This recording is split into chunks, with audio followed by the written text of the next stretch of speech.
Então, meus amigos, viram aí um primeiro bloco? Gostaram? Então, um prazer estar com vocês aí, invadindo aí ao longo dessas aulas, tá certo? Ou você do curso gratuito, com essas 2 horas de nivelamento, ou você do nosso projeto Quero Aprender, independente de qualquer coisa, é um prazer estar com vocês aí.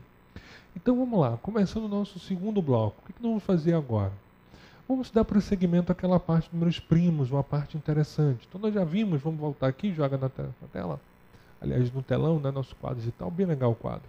E eu fico sensação assim importante nessa minha telinha embaixo aí. E aí você tem 2, 3, 5, 7, 11.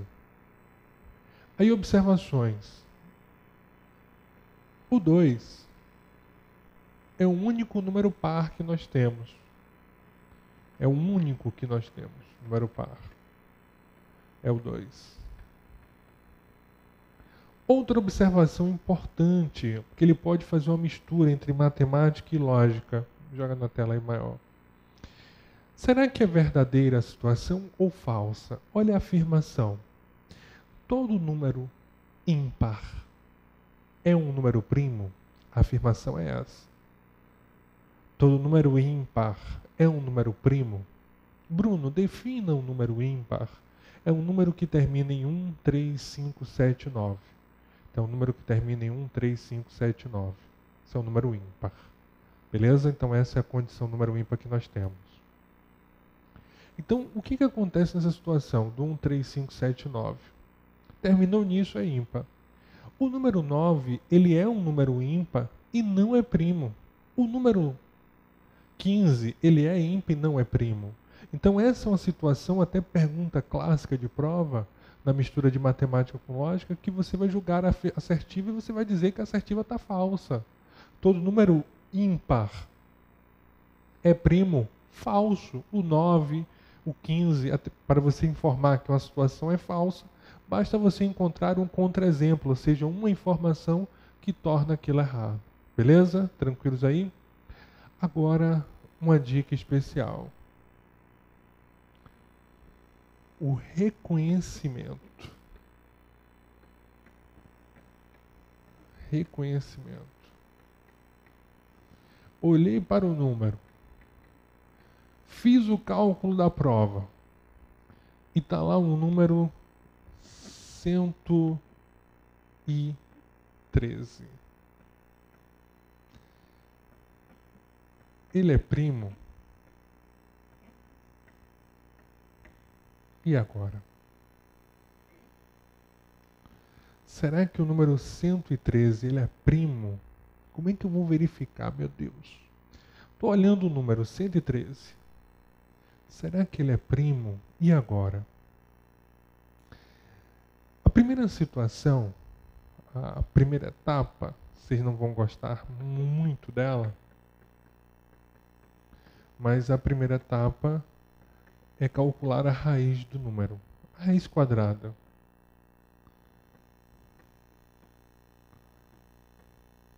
O que eu sei é o seguinte: a raiz de 100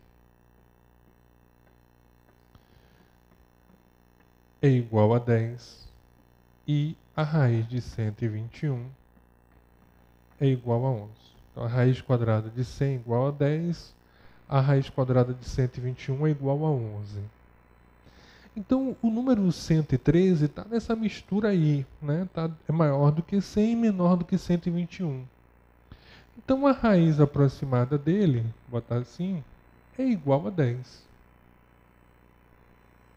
Então, primeira etapa, você calculou a raiz quadrada do número. E, cuidado, você vai encontrar um resultado aproximado. Essa é a condição. Encontrar um resultado aproximado. Feito esse processo de encontrar um resultado aproximado, se isso ocorrer, você vai para uma segunda etapa.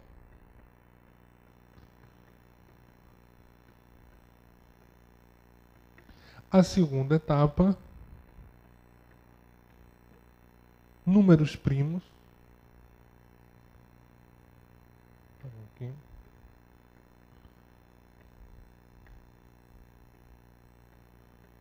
Números primos.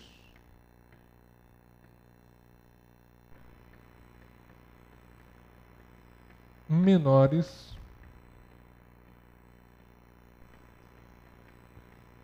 que o resultado.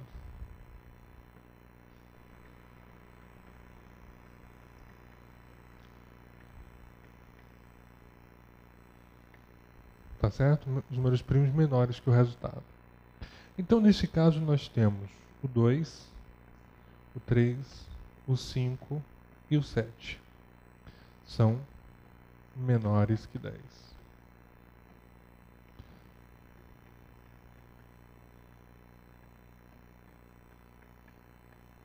Então, os números primos menores que o nosso resultado está aqui. Nós temos aí o 2, o 3, o 5 e o 7. O 9 divide por 1, por 3 e por 9. Então, 9 não é primo. Certo? Esse é o processo. Esse é o chamado processo politicamente correto. Não tem erro de você se perder se o número é primo. Tá certo? Então, a primeira etapa, calcula a raiz quadrada. Nós calculamos. O valor tem que ser um valor aproximado. Se for exato, ele não pode ser primo. Temos que ter um valor aproximado. E aí, a segunda etapa, os números primos menores que o resultado, 2, 3, 5 e 7. Ok? Então, lembre-se, online, você pode dar essa paradinha aí em casa. Aí, o que acontece? Você agora vai fazer o seguinte teste, que é o nosso terceiro passo. Vai pegar o número 113 e vai dividir por 2, por 3, por 5 e por 7. Então você vai dividir ele por 2, por 3, por 5, por 7. Ele divide por 2? Não, que ele é um número ímpar. Então ele não é divisível. Ou seja, o resto da divisão não será igual a 0. Ele divide por 3? 1 mais 1, 2. Mais 3, 5. 5 divide por 3? Não. Então ele também não é divisível por 3. Ele divide por 5? Ele termina em 0 ou 5? Não. Ele não termina em 0 ou 5, então ele não divide por 5. Beleza? E tá aqui.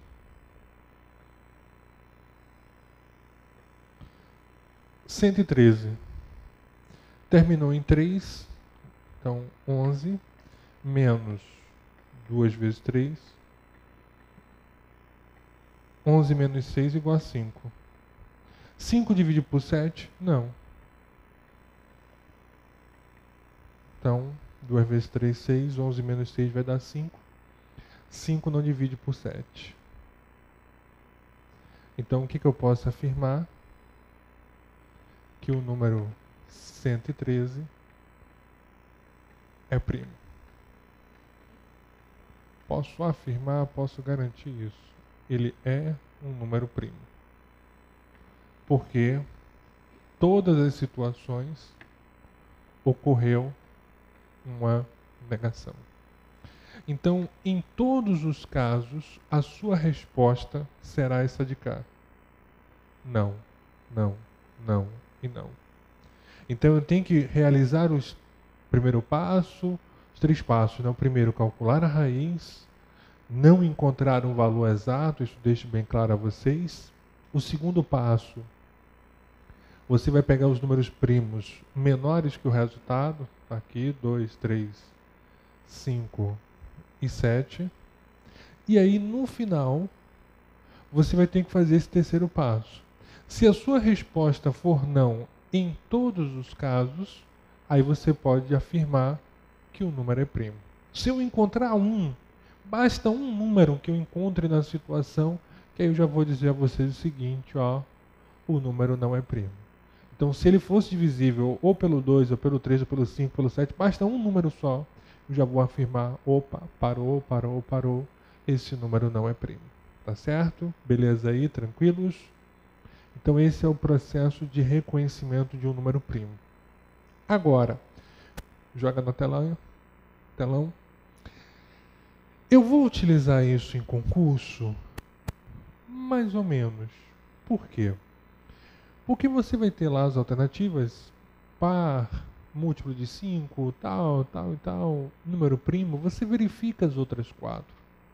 Aí se você excluir as outras 4, você marca a alternativa que o número é primo. Você terá essa preocupação de verificar se o número é primo ou não, se for uma questão estilo CESP, certo ou errado. Então ele colocou lá, se 13 é primo, aí eu tenho que utilizar esse processo. Aí eu tenho que utilizar essa verificação. Então eu só vou verificar essa situação se isso for importante para julgar o valor lógico entre verdadeiro e falso. Fora isso, eu não vou realizar essa verificação. Beleza? Tranquilos aí? Então essa é a ideia que nós temos. Agora a matemática é interesseira. Por que eu preciso aprender que o número ele é um número primo, professor? E qual é a importância de um número primo na sua decomposição em fatores primos? É um assunto importante na sua composição, vamos chamar assim, na sua decomposição ou no popular, vamos utilizar a linguagem popular, na sua fatoração. Porque com a fatoração eu posso calcular uma raiz, eu posso calcular o conjunto de divisores, enfim, eu tenho um leque interessante. Então, vamos ver agora o porquê disso. Entender porque a matemática ela é uma coisa interligada. Então, o nosso tema agora é a fatoração. É a decomposição em fatores primos.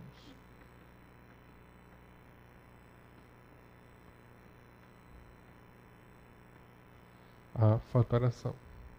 Então, vamos lá.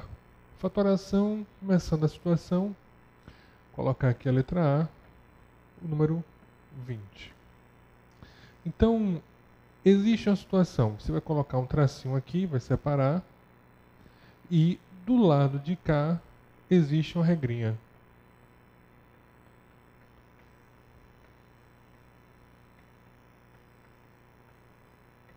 Número primo. Tá certo? Então, do lado de cá, número primo. Então, 20 por 2 vai dar 10. Por 2 vai dar 5. Por 5 vai dar 1. Então, nós temos 2 ao quadrado vezes 5. Por que o 2 ao quadrado, Bruno? Pela seguinte situação, pessoal. Esse número 2 aqui, ó, ele aparece 2 vezes. Então, por isso que o 2 ao quadrado. Só para relembrar, ainda vou falar um pouquinho sobre potência, lógico, mas aqui a base e esse número do primeiro andar é o chamado expoente.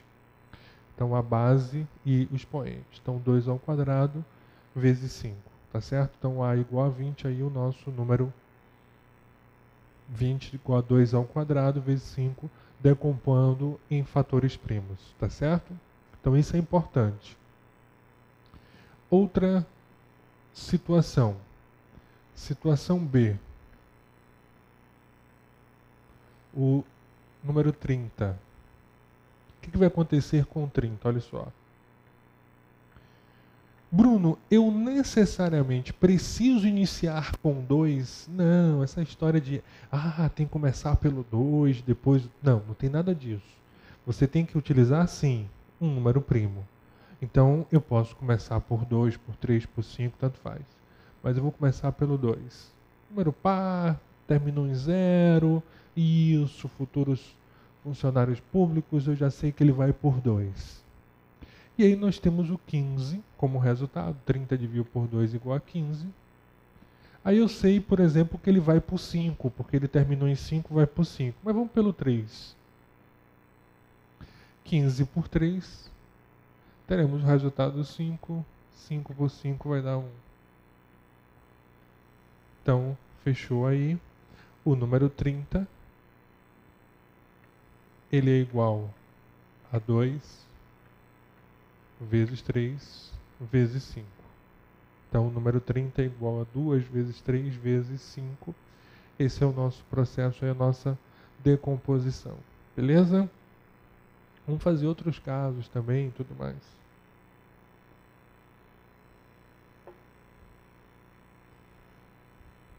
Eu vou apagar aqui. Vamos fazer o 100.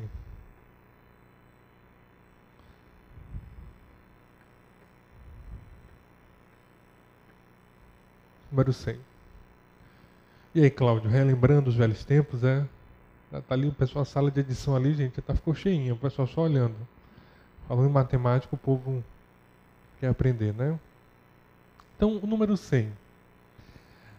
Aí, vamos começar. Posso colocar o 10 aqui, Bruno? Não. Por quê? Quando é uma fatoração, isso, somente números primos. Então, por 2, 50. Posso ir pelo 5? Vamos ver se vai dar certo? 50 por 5 é igual a 10. Posso ir pelo 5? Terminou em 0, pode ir por 5. 10 por 5 vai igual a 2. Olha o 2 aqui de novo. Então, o número 100, ele é igual a 2 ao quadrado, porque o número 2, ele aparece duas vezes, vezes o número 5 ao quadrado, porque o 5 aparece duas vezes. Simples assim. Então, o número 100 é igual a 2 ao quadrado, vezes 5 ao quadrado. Beleza?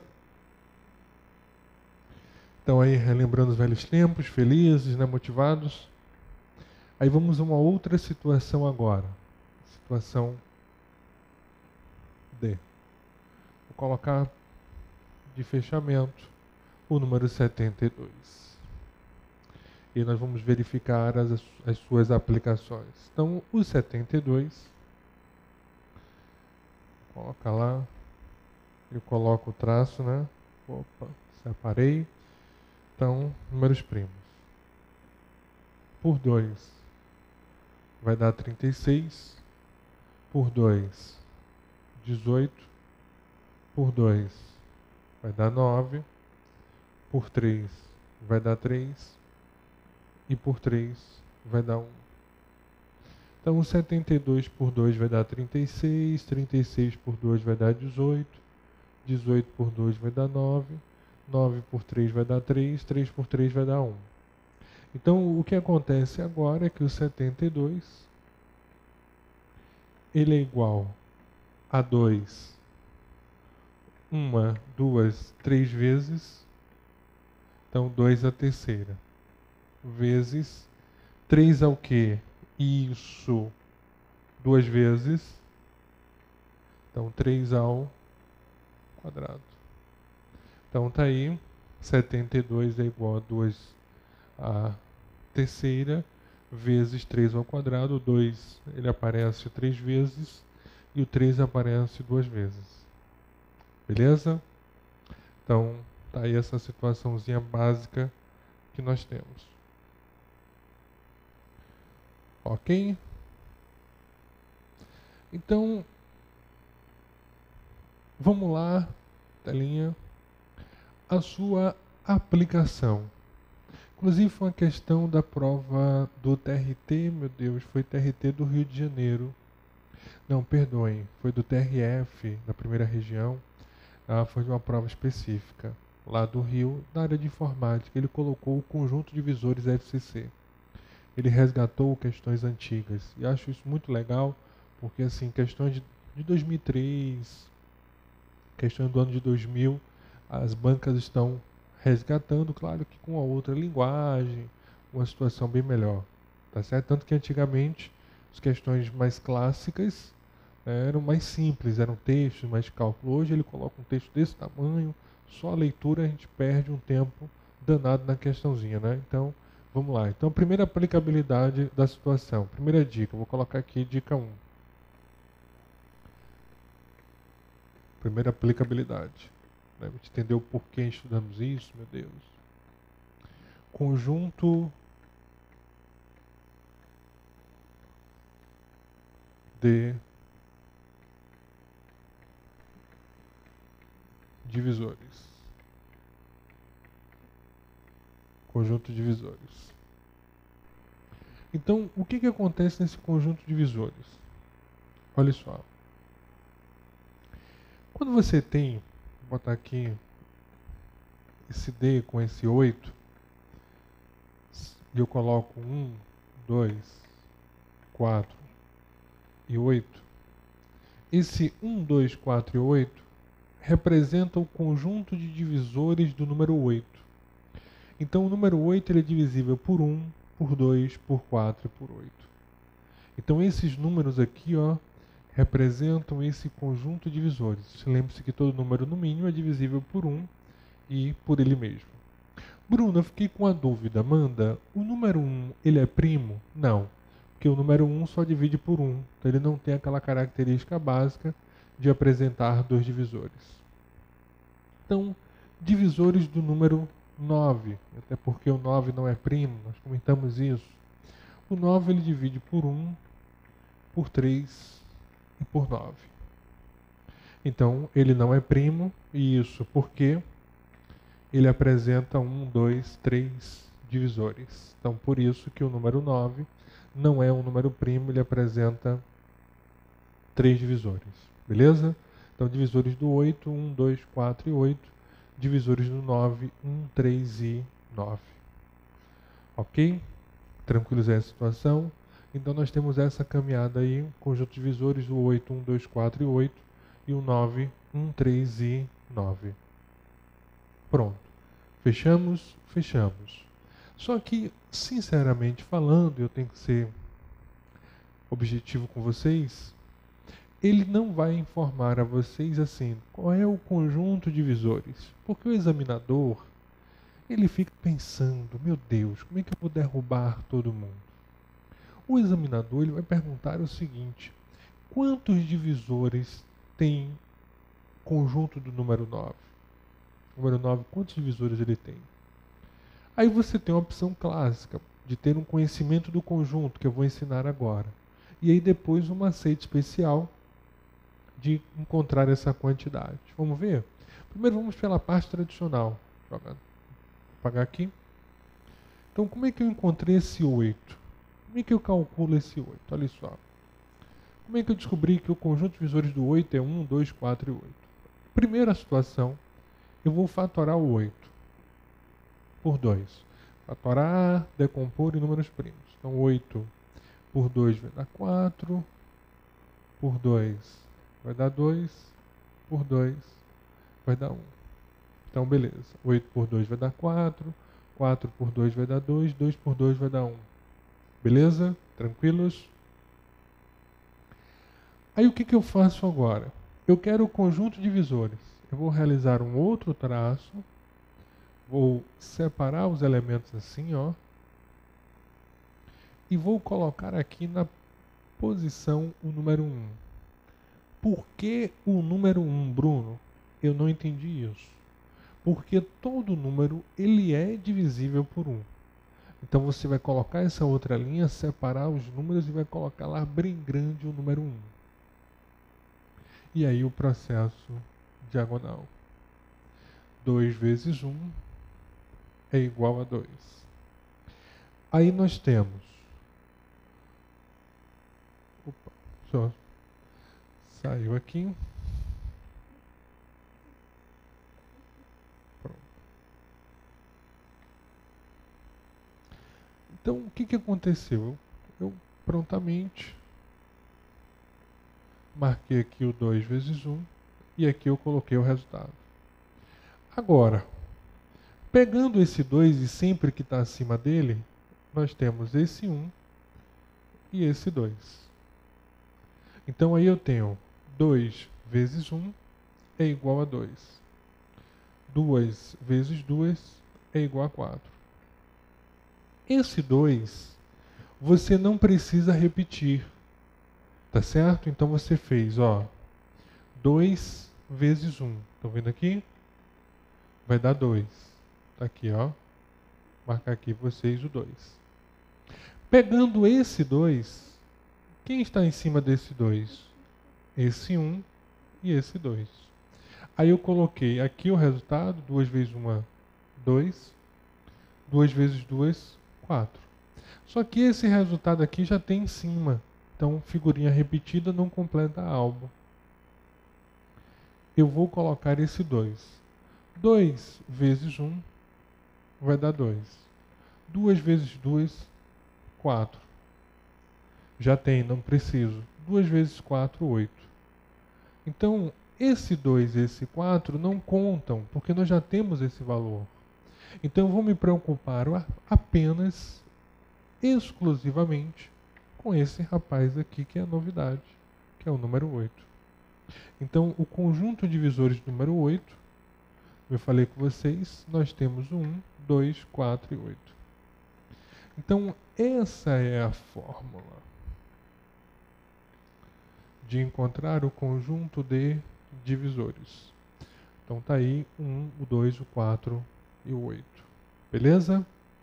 Então, vou colocar aqui para vocês o número 10. E agora? O número 10. O 10, ele é par. Eu vou colocar o número 2. Então, 10 dividido por 2 igual a 5. 5 por 5 vai dar 1. Então, 10 por 2 vai dar 5. 5 por 5 vai dar 1. Coloca o traço.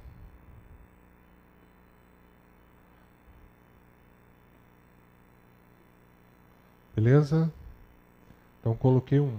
Aí agora eu venho no processo. 2 vezes 1 é igual a 2. Coloco ali. Quem é que está em cima desse 5? Esse 1. 5 vezes 1 é 5. E esse 2. 5 vezes 2, 10. Então, o conjunto de divisores do número 10, nós temos o 1, o 2, o 5 e o 10. Então, esse é o conjunto de divisores número 10. 1, o 2, o 5 e o 10. Beleza? Então, 2 vezes 1, está aqui o 2. 5 vezes 1, 5. 5 vezes 2, 10. Então, esses elementos aqui representam o conjunto de divisores do número 10. Beleza? Então, você dá aquela paradinha para copiar. Essa é a base que nós temos. Joga aí. Então, nós fechamos esse nosso segundo bloco. Eu vou fazer mais uma situação, um pequeno intervalozinho, que vocês vão descansar 10 ou 15 minutos. E a gente volta com as partes finais de hoje, continuando essa situação, explicando o uso da fatoração nos outros casos. Ok? Até daqui a pouco.